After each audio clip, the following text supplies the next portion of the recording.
Most people believe financial systems exist to help them build wealth. The language suggests stability, security, and long-term progress. In practice, modern financial systems are designed for movement, not accumulation. They reward circulation, activity, and participation far more than they reward long-term ownership. Liquidity is treated as a virtue. Money that moves is considered healthy, efficient, and productive. Wealth, by contrast, is static.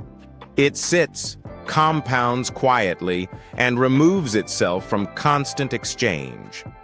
Financial systems need money in motion to function.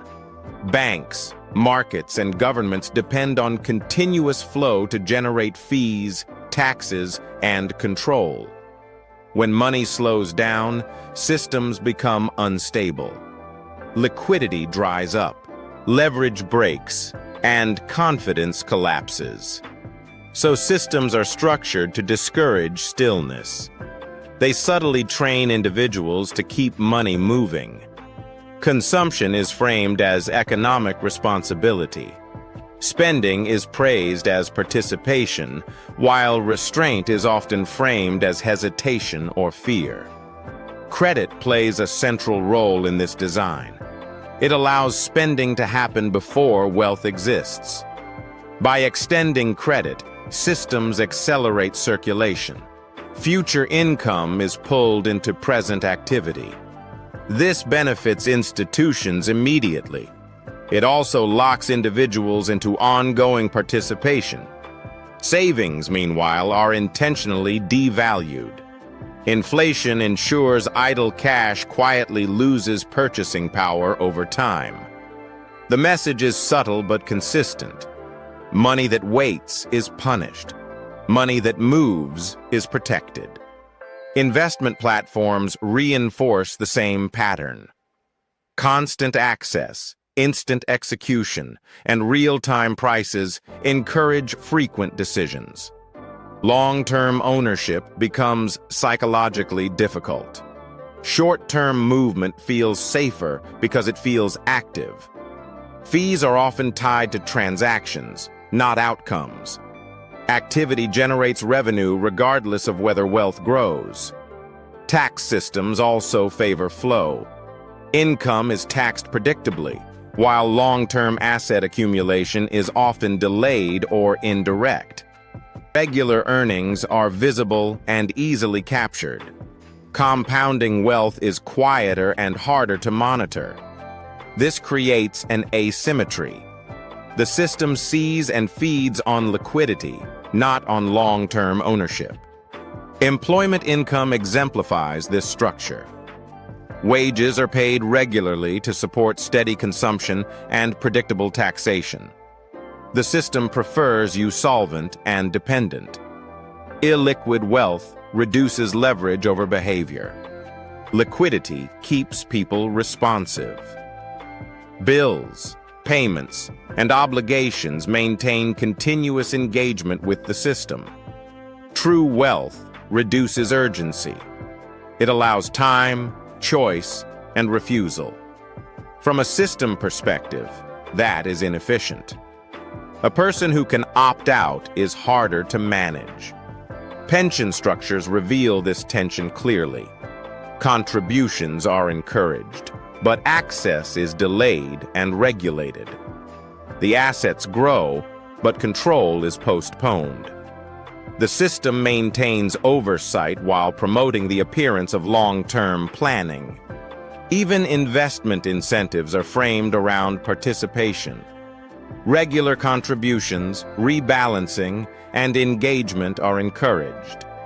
Rarely is stillness discussed as a strategy. Ownership without action feels almost irresponsible in system language. Education reinforces these norms early. Financial literacy focuses on budgeting, saving, and spending responsibly. It rarely teaches power dynamics of ownership. It emphasizes behavior, not position. As a result, people become excellent at staying liquid. They manage cash flow, credit scores, and obligations efficiently. But they struggle to accumulate assets that change their leverage. Wealth is delayed, diluted, or perpetually just out of reach. Markets benefit from this imbalance. Liquidity provides volatility, and volatility creates opportunity for those positioned to extract value.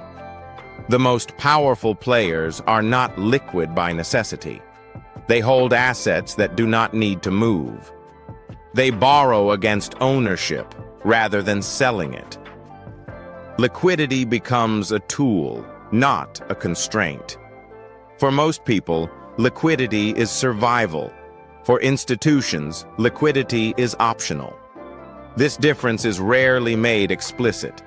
Instead, everyone is taught the same rules. The system does not lie. It simply optimizes for its own stability. A population focused on cash flow is predictable. A population focused on ownership is not. This is why accumulation is slow and structured. It must not interfere with circulation. Wealth is allowed, but only in controlled forms. Often it arrives late, managed, and heavily intermediated. Understanding this changes how money decisions are interpreted. Many personal struggles are structural, not personal failures. Staying liquid is not accidental. It is the default outcome of systems designed for motion. Wealth requires a different posture entirely. It requires patience, illiquidity, and a tolerance for appearing inactive. Those traits are rarely encouraged. They do not serve systems built on flow. Recognizing this does not offer shortcuts. It offers clarity. Clarity allows people to see which behaviors are rewarded and which outcomes are quietly discouraged.